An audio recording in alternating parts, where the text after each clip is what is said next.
शिद्दत से, बड़ी मेहनत से इस बादशाह ने जो किले जीते थे 2014, 2019 में, उसके बाद भी वो धीरे धीरे अब ढहते चले जा रहे हैं। और सबसे ताज़ा मिसाल हरियाणा की है, जहां किला ढहने की बिल्कुल कगार पर है। और अगला टारगेट महाराष्ट्र है, इस देश का सबसे अमीर राज्य, हाईएस्ट जीडीपी स्टेट। ये किला भी ढह सकता है।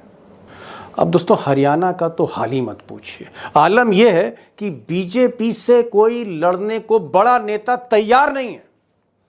इस्तीफों की झड़ी लगी हुई है और आप कह सकते हैं कि लठ बज रहे हैं कई दफ्तरों में।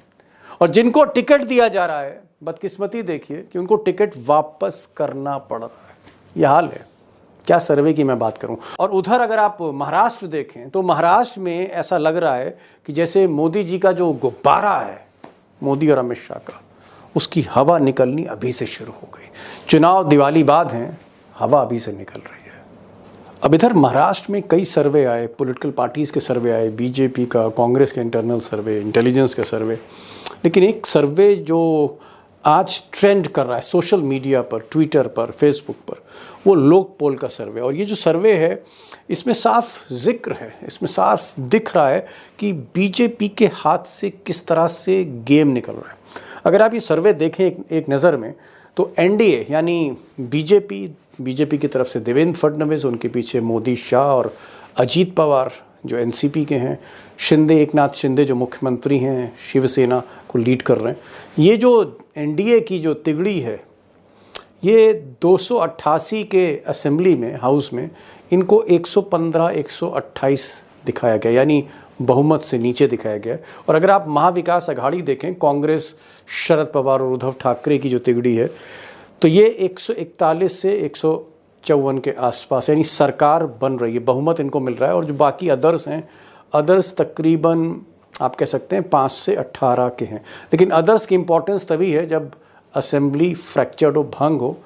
बहरहाल सर्वे देख के ऐसा लगता है कि जैसे मैंने पहले कहा ना, किला ढहने के कगार पे, भाजपा का किला महाराष्ट्र में ढहने के कगार पर है। अब दोस्तों, महाराष्ट्र की जो तस्वीर इस सर्वे से बयां हो रही है, उसमें तो साफ जाहिर है कि गेम जो है वो मोदी और शाह के हाथ से निकलता हुआ दिख रहा है। हालांकि शाह साहब को उम्मीद है, उनको उम्मीद है, उम्मीद पे दुनिया भी कायम है। शाह साहब को लगता है कि उनकी जो लाडली बहना योजना है, जो उन्होंने मध्य प्रदेश में शिवराज सिंह चौहान से कॉपी करी और महाराष्ट्र में लागू करी, उनको लगता है ये जो कैश जा रहा है, ये जो पैसा जा रहा है बहनों के खातों में, महिलाओं के खातों में, ये कुछ गुल खिलाते। लेकिन मराठी मानुस का मानना है, उनका मानना है कि सेंटिमेंट्स बड़ी चीज़ है। मराठा सेंटिमेंट्स पे खेलता है, और सेंटिमेंट्स गुजरात लॉबी के साथ नहीं, मोदी शाह के साथ नहीं। सच्चाई है कि ज़मीन पर आज अगर आप देखें महाराष्ट्र को, आगे मैं बात करूंगा, तूती जो बोल रही है वो उद्धव ठाकरे, शरद पवार और कांग्रेस की बोल रही है। और एक अंडर करंट राहुल गांधी का भी महाराष्ट्र में, विदर्भ से लेकर पश्चिम महाराष्ट्र तक तूती बोल रही है इस वक्त। और अगर आप मोदी शाह की बात करें तो मुझे लगता है कई फेलियर्स, उनका जो प्लान फेल हो रहा है, पीछे कई कारण हैं। और ये जो कारण है, इस पर मैं कुछ जानकारियां आपसे ज़रूर साझा करूंगा, एक्सपर्ट्स के साथ आगे करूंगा। लेकिन जो बड़ा सवाल ये है कि अगर महाराष्ट्र हाथ से निकला, हरियाणा पर तो मैंने बताया कि किला एकदम ढहने के कगार पर, लेकिन महाराष्ट्र हाथ से निकला तो फिर दिवाली के बाद दिल्ली में क्या होने जा रहा है। अब दोस्तों, कोई चमत्कार हो जाए या नॉन बायोलॉजिकल प्राइम मिनिस्टर कुछ ऐसा कमाल कर दें कि हरियाणा का चुनाव बदल दें, महाराष्ट्र का चुनाव बदल दें, तो एक अलग बात है।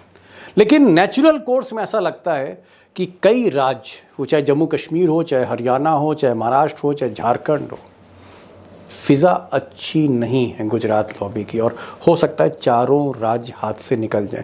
और यहीं पर एक सवाल है जहां पर आपको भी गौर करना चाहिए कि अगर मोदी जी के हाथ सिर्फ हार ही लगती है, तो इस हारे हुए घोड़े पर क्या नीतीश कुमार दांव लगाएंगे, जिनको सबसे क्रूशल चुनाव अगले साल फेस करना है? क्या नीतीश कुमार अपने करियर का सबसे बड़ा चुनाव, आखिरी चुनाव जो लड़ने जा रहे हैं, क्या मोदी जी पर सवार होंगे? वो क्या मोदी जी को पार्टनर बना के वो चुनाव लड़ेंगे, तेजस्वी को फेस करेंगे? क्या हारे हुए घोड़े पर नीतीश कुमार दांव लगाएंगे? नायडू बाबू की बात नहीं है, चुनौती इस वक्त नीतीश कुमार के सामने है। वो क्या करेंगे नवंबर के बाद। और सबसे बड़ी चीज़, ये जो साहब हैं मोहन भागवत और इनकी जो टीम है जो नाराज चल रही है, अंदर ही अंदर एक तरह से संवाद खत्म होता जा रहा है मोदी के साथ मोहन भागवत का। और अभी जो केरल में बैठक हुई है, उस बैठक में जिस तरह का चिंतन सामने आया है, क्या हारे हुए घोड़े पर आरएसएस और सवारी करना चाहेगा?